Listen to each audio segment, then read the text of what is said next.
What's up, guys? This is rinoranchero, and this is another episode of the Hunger Games Experience, where we are going to be commentating some good PvPers from the beginning of the game till the end and see how well they can do, and it'll be very interesting to see it from a whole new perspective. So in this game, we are highlighting actually another YouTuber, chrisGOTswagز22. I'll have his channel name in the description. I'm sure many of you have heard of him. He makes YouTube videos, and he teams sometimes with bacon2011, who is in this game too. So this is going to be very exciting and very cool to see these two guys play.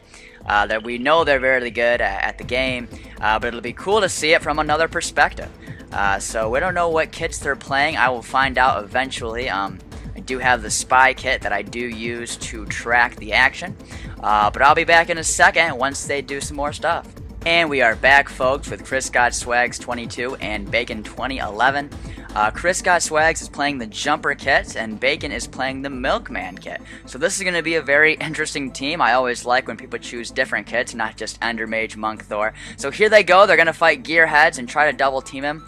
We got a lag spiker right here. That's sort of difficult. Oh, and look at that. Great teamwork there. Bacon was hitting him from behind, and they killed Gearheads the vampire, who looked like he was doing a pretty good job. But it was no match for these two. Very good job. So yeah, Jumper Milkman is a very interesting strategy, and Bacon looks like he just drank his milk. I don't know if he meant to do that or not, because I don't see anyone nearby. But on their compass, they have Gaeta Fever, who is a Thor, 90 blocks away, so he's probably up in this jungle. So hopefully they'll be able to fight him well. If they took out Gearheads, they should be able to take out this next guy. But I will come back when the fighting starts. And it looks like they found the Thor. Gaeta Fever getting hits on Chris from behind.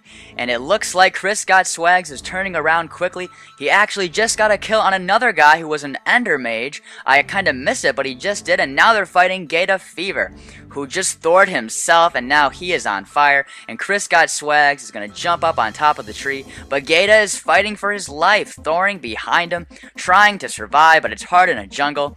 They're both charging forward, and Gaeta Fever is turning around to run. So yeah, chrisGOTswagz did a very good job in that situation, and it looks like they're going to let him run for now. Remember that Chris is a jumper, so he could use an Ender Pearl right here if he wanted to catch up to the guy he was trying to fight. But it looks like Gaeta is turning around, and he's going to probably Thor. Yes, indeed he is. And they're both trying to fight him, but this Thor is going to put up a long fight for sure. I hope they have lots of cocoa beans and lots of mushrooms as well.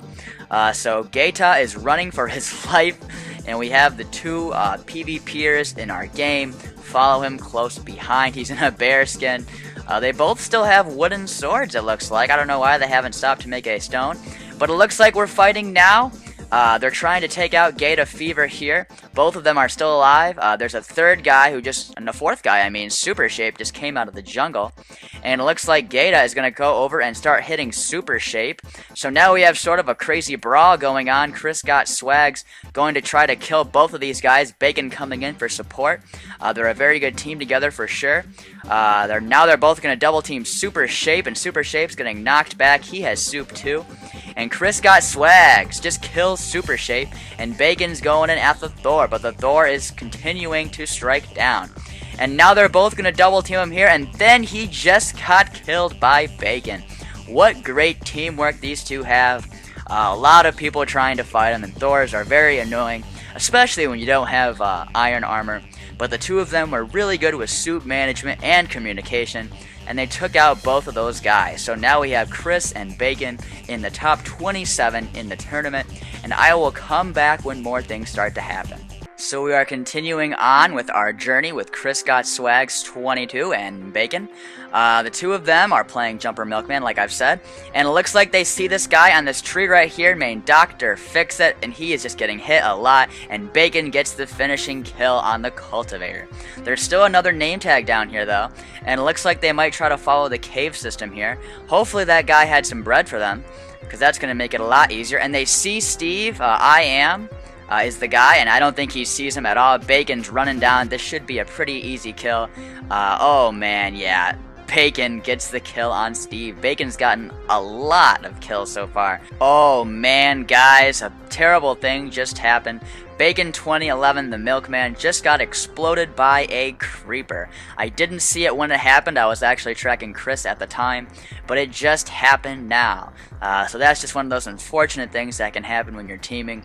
And when you're trying to mine in the dark, it's very difficult and frustrating. I've exploded lots of times by creepers.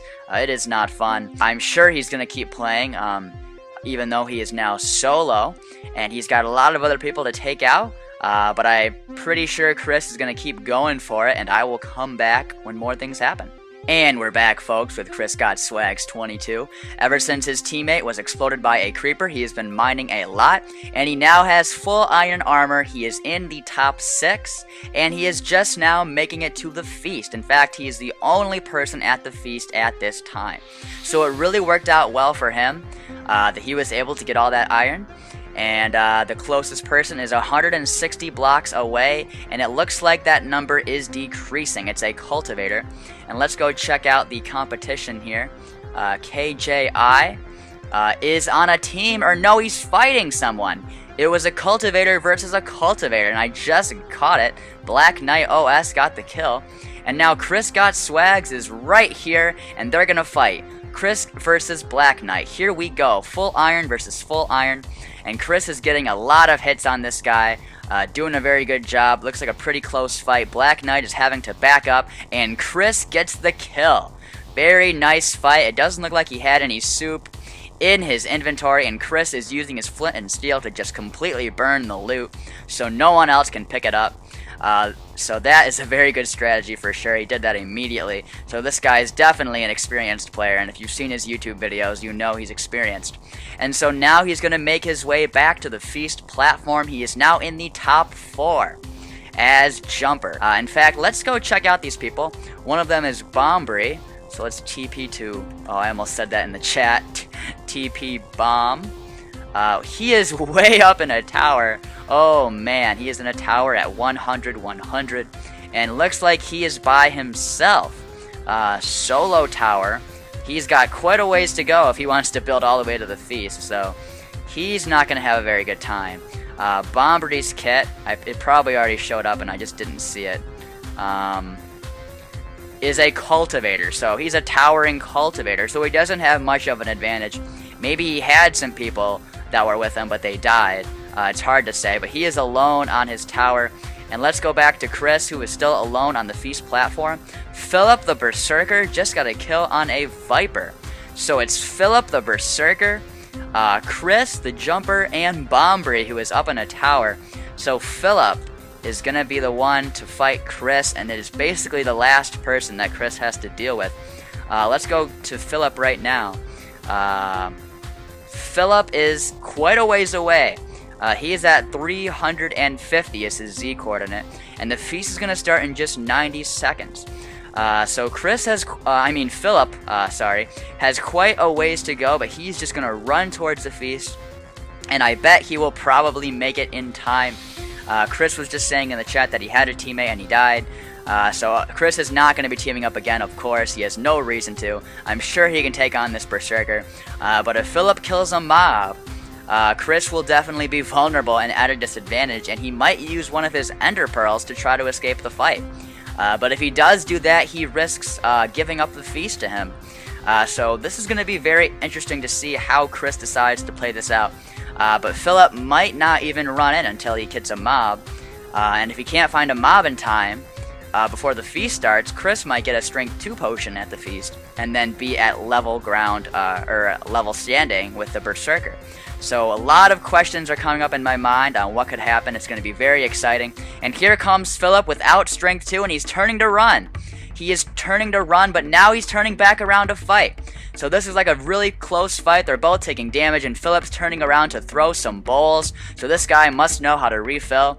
And now Chris is hitting him again. Oh man, look at all the hits Chris is getting on him. The feast is going to start in just 5 seconds. I think Chris is doing a very good job in this fight. Going back and forth. The feast just started, but neither of them are moving. They're staying in this fight. Philip is having to run, and Chris is going to turn, and look at that strategy. Chris just threw a ender pearl towards the feast, but look what happened. The cultivator burned to death. Oh man, that is just too bad. Philip is back again, but Chris has a diamond helmet and diamond boots on. So we're fighting now, and Philip's going to have to run and throw bowls, and Chris is just going to retreat back to the feast. But what a good strategy then by Chris. That was perfect.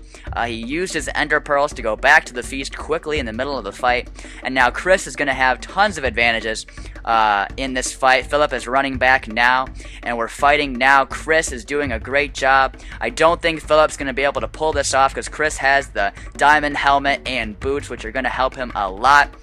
Fighting back and forth. This is going to come right down to it, folks. Philip has to retreat again. Philip's had to retreat in every single one of their confrontations. So Chris is probably getting Soup back into his hotbar, and they are fighting again. This is so epic. The final two in this game. What an epic showdown. I'm rooting for Chris, of course. I really hope he can pull this off. And Philip's helmet just broke. That just shows you how long these guys have been fighting, and he's throwing bowls. And Chris is just sitting there. He's got ender pearls in his hotbar. Maybe he's going to use them to surprise Philip. Let's see what Chris has in his inventory. He's got regen, a couple slowness potions. He doesn't have any strength yet. Maybe he's looking for that now.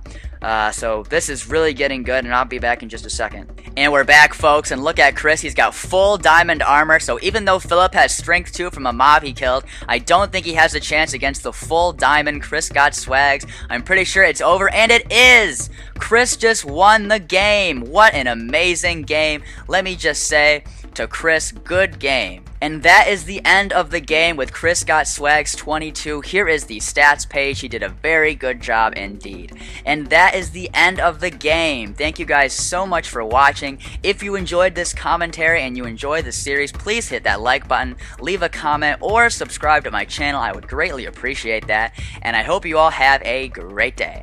Goodbye.